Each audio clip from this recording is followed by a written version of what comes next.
Good morning, dear students. Today we will discuss about nutrition subject. आज से हम आपकी ऑनलाइन क्लासेज स्टार्ट कर रहे हैं।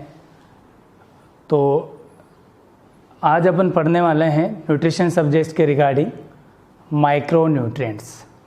माइक्रोन्यूट्रिएंट्स के रिगार्डिंग आज मैंने आपको प्रीवियस क्लासेज में डिस्कस किया था कि दो प्रकार के अपन न्यूट्रिएंट्स या दो प्रकार के अपन केमिकल कंपाउंड्स पढ़ते हैं जो कि अपनी बॉडी के लिए एसेंशियल है, मैक्रोन्यूट्रिएंट्स और माइक्रोन्यूट्रिएंट्स।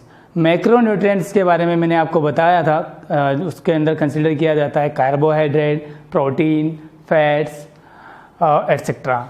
एंड देन माइक्रोन्यूट्रिएंट्स के बारे में अपन डिस्कस करते हैं तो उसके अंदर कंसिडर करते हैं विटामिन्स, मिनरल्स, इलेक्ट्रोलाइट्स एट्सेट्रा। तो आज अपन माइक्रोन्यूट्रिएंट्स के रिगार्डिंग डिस्कस करेंगे विटामिन्स। विटामिन्स जो कि टू लैटिन वर्ड से मिलकर बना हुआ है। Vita that is life and amine जो कि है a group, a class of chemical compounds. तो एक विटामिन्स जो है, विटामिन्स क्या है, एक केमिकल स्ट्रक्चर है, एक केमिकल या ऑर्गेनिक कंपाउंड्स है जो कि बॉडी के लिए एसेंशियल है। बॉडी के सारे ऑल ओवर फंक्शंस को, वाइटल फंक्शंस को, बॉडी एक्टिविटीज़ के लिए, ग्रोथ के लिए, डेवलपमेंट के लिए, मेटाबॉलिज्म के लिए एंड रिप्रोडक्शन के लिए ये विटामिन्स जो है वो एसेंशियल है। बात करते हैं सबसे पहले इन 1905 विलियम फ्लेचर, इसने एक स्पेशल फैक्टर के नाम से इसको खोजा था। विलियम फ्लेचर ने इन 1905 में बताया था कि एक ऐसा केमिकल स्ट्रक्चर है या एक स्पेशल फैक्टर है जो कि बॉडी रेगुलेशन, बॉडी के फंक्शंस को रेगुलेट करता है और उस मेटाबॉलिज्म में हेल्प करता है, रिप्रोडक्शन में हेल्प करता है। तो एक ऐसा माइक्रोन्यूट्रिएंट्स बॉडी के अंदर प्रेजेंट होता है। नेक्स्ट इन 1912 में काश्मीर फंक के द्वारा इसको विटामिन नाम दिया गया। फाइनली काश्मीर फंक के द्वारा 1912 में इसको विटामिन्स नाम दिया गया। अब विटामिन्स को अपन फर्दर डिस्कस करते हैं तो इसको टू टाइप से अपन ब्रॉडली क्लासिफाइड करते हैं। One is fat soluble vitamins and second one is water soluble vitamins. तो जो फैट सोल्यूबल विटामिन्स है वो बॉडी के अंदर स्टोर होते हैं और वो बॉडी के अंदर इजीली एक्सक्रेट नहीं होते हैं, और वाटर सोल्यूबल विटामिन से उनको बॉडी के अंदर स्टोर्ड नहीं किया जा सकता है और वो अपने के जो भी स्ट्रक्चर है, फंक्शंस है, उसको परफॉर्म करने के बाद यूरिन के थ्रू उनको एक्सक्रेट कर दिया जाता है। तो आप हम डिस्कस करेंगे classification of vitamins. Next discuss करेंगे डेफिनेशन ऑफ विटामिन्स। विटामिन्स के को अपन डिस्क्राइब करते हैं तो अपन कई सारे अलग अलग साइंटिस्ट ने अलग अलग इनको डिस्क्राइब किया है। तो अपन यहाँ पे पढ़ रहे हैं काश्मीर फंक के द्वारा इसको डिस्कवर किया गया है, फर्स्ट विटामिन्स के नाम से इसको जाना गया है। तो उन्होंने एक डिस्क्रिप्शन दिया है, उनके लैंग्वेज में बताया है कि विटामिन्स होते क्या हैं। जैसे अपन ने डिस्कस किया था कि एक केमिकल स्ट्रक्चर होती है या एक ऑर्गेनिक कंपाउंड होता है विटामिन जो कि बॉडी के लिए एसेंशियल है।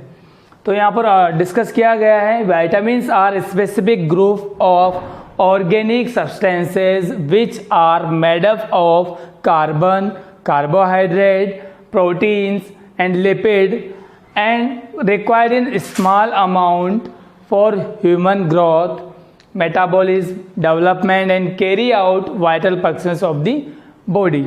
तो इन्होंने डिस्क्रिप्शन में दिया है कि विटामिन्स क्या है, एक केमिकल स्ट्रक्चर है या एक ऑर्गेनिक कंपाउंड्स का ग्रुप है या ग्रुप ऑफ ऑर्गेनिक सब्सटेंसेस हैं जो कि carbon, carbohydrate, proteins, lipids in सब से मिलकर बना हुआ है और अपनी बॉडी के अंदर रिक्वायर्ड होता है एक स्मॉल अमाउंट में, एक बिल्कुल, इसलिए आपको इसको माइक्रोन्यूट्रिएंट्स के नाम से भी जाने जाते हैं क्योंकि आपको मैंने बताया था macro and micro, macro and micro. Macro means large and micro small. तो ये विटामिन्स है, ये माइक्रो न्यूट्रिएंट्स के अंदर कंसिडर होते हैं। तो ये एक स्मॉल अमाउंट में बॉडी के अंदर चाहिए होते हैं, रिक्वायरमेंट्स इनकी होती है।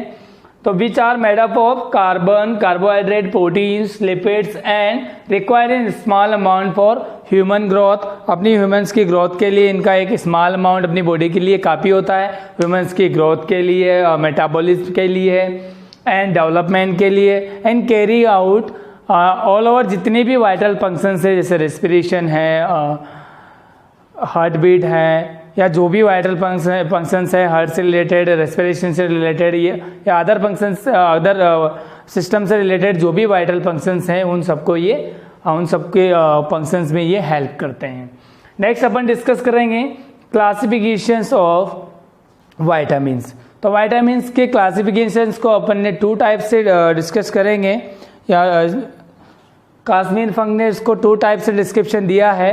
First one is fat soluble vitamins and water soluble vitamins. तो फैट सोल्यूबल वाइटामिन्स आपने पहले डिस्कस किया होगा या प्रीवियस क्लासों में पढ़ा होगा। ये होते हैं 4 फैट सोल्यूबल विटामिन होते हैं, A, D, E, K। And water soluble vitamins जो कि होते हैं B complex and vitamin C, ascorbic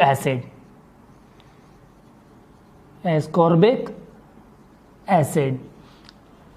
तो मेनली वाइटामिन्स को 2 टाइप्स में डिस्क्रिप्शन दिया है, fat soluble vitamins and water soluble vitamins. Fat soluble vitamins कौन कौन से होते हैं? A, D और E के। Vitamin A, vitamin D, vitamin E और vitamin K। Water soluble vitamins mainly 2 types में इसको फर्दर डिस्क्रिप्शन दिया है, B कॉम्प्लेक्स और विटामिन C, एस्कॉर्बिक एसिड। तो विटामिन जो B कॉम्प्लेक्स है, B कॉम्प्लेक्स में कौन कौन से विटामिन्स होते हैं ये अपन डिस्कस करेंगे। हाँ, अपन डिस्कस कर रहे थे classification of vitamins. Classification of vitamins के रिगार्डिंग मैंने आपको बताया था फैट सोल्यूबल विटामिन्स और वाटर सोल्यूबल विटामिन्स। तो फैट सोल्यूबल विटामिन्स के रिगार्डिंग अपन डिस्कस करेंगे vitamin A, vitamin E, D, vitamin E और विटामिन K। तो विटामिन A को आप केमिकल जो इसका नेम है वो है रेटिनॉल, और विटामिन D को आप केमिकल नेम से कैल्सीफेरोल के नाम से जानते हो, और विटामिन E को टैकोफेरोल बोला जाता है, और विटामिन K को फाइलोक्विनोन या नेप्थाक्विनोन बोला जाता है। ऐसे ही water soluble vitamin. Water soluble vitamin को मेनली अपन 2 टाइप से इसको डिस्क्राइब करते हैं। पहला B कॉम्प्लेक्स विटामिन या और vitamin C, ascorbic acid. Vitamin B complex के रिगार्डिंग अपन एक कॉम्प्लेक्स, एक ग्रुप ऑफ विटामिन को डिस्कस करते हैं। इसके अंदर अपन देखते हैं पहला B1, vitamin B1। Vitamin B1 का केमिकल जो नेम है वो है thiamine. Vitamin B2 riboflavin, vitamin B3 niacin, vitamin B5 pantothenic acid and vitamin B6 pyridoxine, vitamin B7 biotin, vitamin B9 folic acid and vitamin B12 को जाना जाता है cyanocobalamin के नाम से। That's all classification of vitamins. अब classification of vitamins के बाद अपन डिस्कस करेंगे पहला अपना फैट सोल्यूबल वाइटामिन्स के रिगार्डिंग विटामिन A या रेटिनॉल। तो अपन डिस्कस करेंगे विटामिन A या रेटिनॉल के बारे में।